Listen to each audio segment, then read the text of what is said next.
Today we're going to showcase the top 3 attack strategies at Town Hall 15, including the hero equipment, pet combinations, army compositions, and the heroes you'll need to get 3 stars. Let's start with the best spam attack strategy in the game, and it is Mass Dragons, and we're going to come in with the double clone blimp and also a recall spell on our Archer Queen. You'll see how we use that in a minute. In terms of heroes, I prefer not to bring the King, but I know a lot of people drop the Royal Champion. I really like the Royal Champion with air though, particularly if you've got the Rocket Spear, because you can snipe out buildings on the back end of the base. If you've got the Electro Boots, you can run that instead of the Hog Puppet if you want, but the Hog Puppet, solid all-round equipment. On the Warden, obviously the default comp. On the Queen, this is what you want to run for every air spam attack strategy, and that's what we want on the Minion Prince. So obviously the first question is, where are you going to use the Giant Arrow? And as you see here, I get rid of 2 sweepers and 2 air defenses. Pretty insane value. You're not going to get this consistently good value all the time, and some of the time you'll miss. I miss plenty of times. In fact, in the next replay, you're going to see me miss with the Giant Arrow. But even if you don't get insane value, you're just doing damage throughout the base, and as long as you get 1 sweeper, particularly the one that's facing your troops, you'll be fine. So we set one side of the funnel here with the Queen, then we recall her, we get all the healers and the unicorn with this, and then we're going to set the other side of the funnel, and what this means is the dragons are going to go perfectly into the center of the base. Look at how beautiful the funnel is. We get the blimp in nice and early, and you want an early warden ability with this, and this blimp's going to get into the core, and then you want to spread your 2 clone spells out. Look where I put them, spread out here, and look, the clones go everywhere, and even though there's a lot of air traps in the core and the Giga Bomb, it doesn't even take down all the balloons. In fact, we still have a lot of balloons left alive, and that is what I love about the double clone method. Yeah, they can bait a couple of the balloons, but they cannot stop every single one on defense. Now, unfortunately, my Queen clearly didn't do that good a job funneling, so I probably could have let my Queen have a bit more time to develop the funnel rather than letting every drag go on the outside of the base. But thankfully, the Minion Prince stays in the core, and look at how good the Minion Prince is. That Dark Orb slows down every legit defense that is left on the base. Queen is still chilling on the right-hand side. Now we're going to use the Royal Champion with the immediate ability. You can use, I mean, if you've got the Electro Boots, use it, but you can see the benefit of the Hogs here. They're just going out and tanking for anything that could target the Royal Champion that can outrange her Rocket Spear ability, and this base gets completely wrecked in, what, a minute 40? This attack strategy is ridiculous. I've got most of my dragons left up and all of my heroes. In case you loved the Electro Boots, I am going to show you the Electro Boots charge version of the army. So we're going to use the Haste Vial with the Electro Boots. We've dropped 1 clone spell and 1 freeze spell to bring 4 invis, and we are going to open the base right up. So now, instead of using the recall spell on the Archer Queen, we're going to use it on this Royal Champion charge. Now, in terms of the pets, I run the Diggy here because there's just really no better option. You can run the Phoenix if you want, but then you have no pet on your Minion Prince because there's no air pets left. So you want to get as much value as possible, particularly tripping spell towers is awesome. Now, unfortunately, I don't quite keep the Diggy alive here. It would have been awesome if I could have, but we get rid of the Multi-Inferno, activate the Poison Tower, then I pull my Royal Champion out of there as soon as possible. We'll set a funnel with the Baby Dragon. I put my Queen here. I try and get rid of 1 sweeper, but I do miss. But it's not the end of the world. We set a funnel with the Queen, and she's got the healers to keep her alive. Doing some damage throughout the base is really nice. Then we spread the dragons out, coming in with our main push here. Any second now, we pop that Warden ability. Unfortunately, not before the Seeking Air Mine hits, but what can you do? Use the Headhunter to keep the Queen alive on the top side. Now it's just about using your 1 clone spell. I go for the Poison Tower here. I want to get it down before it reactivates. Then we're going to use the second Rage in the very center of the base on the dragons. Awesome Dark Orb ability there. Just going to be minimizing all the defenses on the back end. And then we recall the Royal Champion right next to an external air defense. Most air defenses on bases these days are on the edge, so it makes it really easy for your Royal Champion to get good value. Now, if you have the Rocket Spear, that might be really good with this combination. I still really like the Haste Vial, but the Rocket Spear does allow your Royal Champion to do more damage from range, and when you don't have the Fox at Town Hall 15, that's potentially better. But I'm aware a lot of you don't necessarily have both of the epic equipment on the Royal Champion upgraded, so that's why I run with this. If you have got the Rocket Spear, run that instead of the Haste Vial. Probably is better long term. But if not, all you need is the Electro Boots. Basically level 12 is good enough to get amazing value, but obviously the higher the level, the better for this attack strategy. I still prefer just the simple recall version of this attack strategy. That's my preference, as in recall with the Archer Queen. But if you want to do the Electro Brutes charge, it still works fantastically. If you prefer ground attacks, then this is by far the best one for you. We have Super Witch Fireball, and I'm going to do this with a level 15 Fireball, which is well below the max level at Town Hall 15, but I'm going to show you, you can do it regardless. With the Royal Champion, if you've got the Electro Boots, I would run that instead of, well, probably instead of the Hog Puppet or the Haste Vial, either or, but if not, this combination is perfect. On the Archer Queen, we want that Magic Mirror. If you don't have it, you can run the Giant Arrow instead, but I really like the Magic Mirror. And then on the King, we need the Earthquake Boots. If you've got the Spiky Ball, use it. If not, the Rage Vial is fine.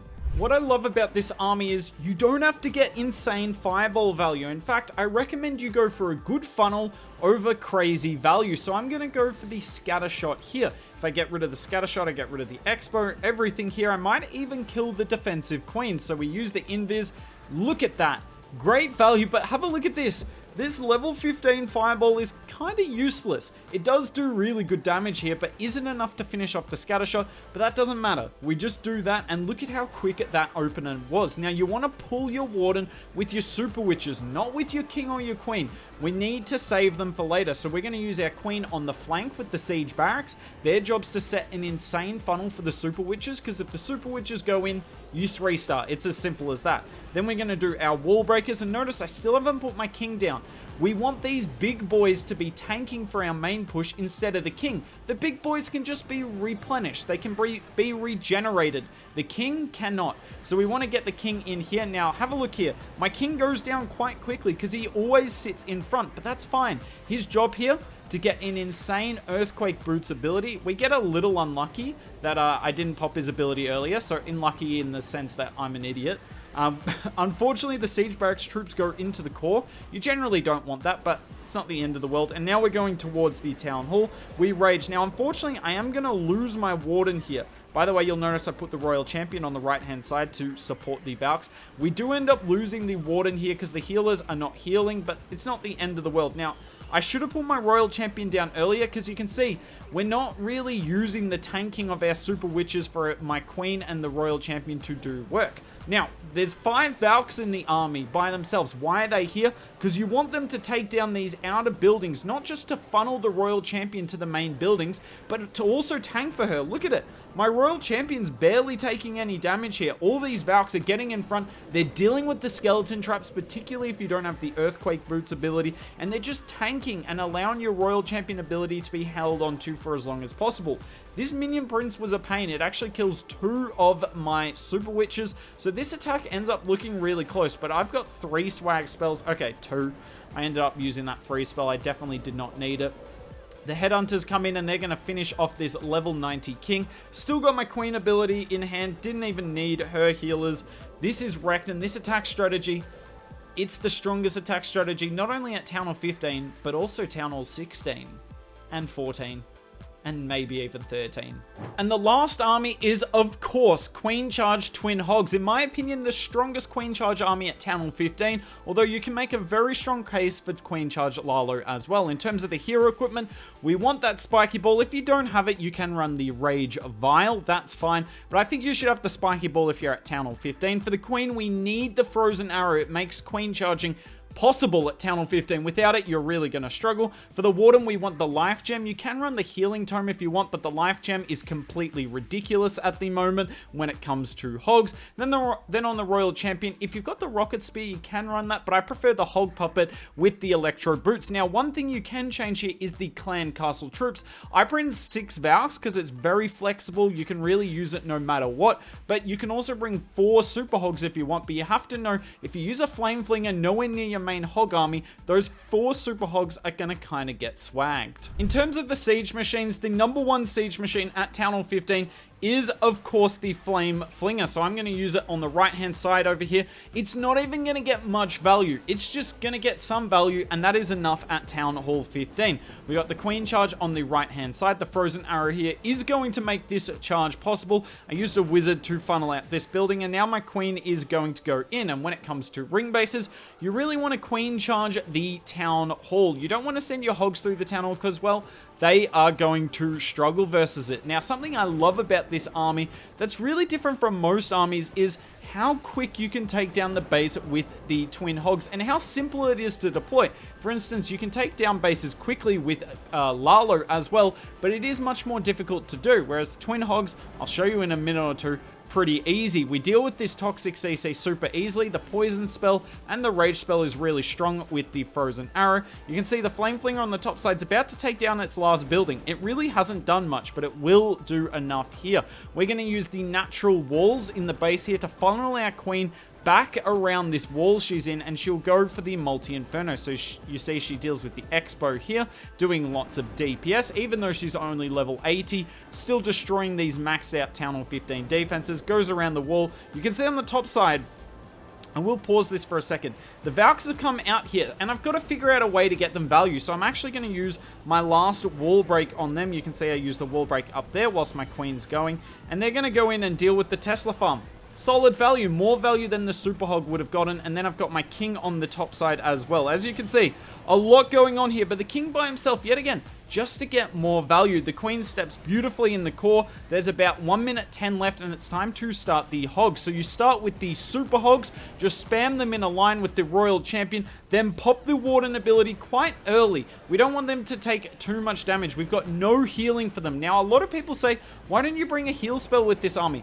Rage spell is just better. We're going to power through the base as quickly as possible. We're going to take down the base before it takes down us. Keep in mind, with the life gem, your Super Hogs have quite a lot of hit points. It's really quite underrated, and they're all there just to tank for your Royal Champion. Keep in mind, the Royal Champion's got a bunch of hogs of her own with that hog puppet ability that will spawn, and I mean, this is wrecked. Now, you can run the healing tome if you want. You can drop a rage spell and bring a heal spell if you're really not sure about keeping your hogs alive. But for me, this is clearly the best way to do the army. Just annihilate the back end of the base with the power of Twin Hogs. Let us know down in the comments below, did we get the ranking right? I'd love to hear your opinion, because it's kind of hard at Town Hall 15. There's so many strong attack strategies. I didn't even put a Root Rider army in this video. Root Riders are definitely strong, but are they top 3? Let us know down below.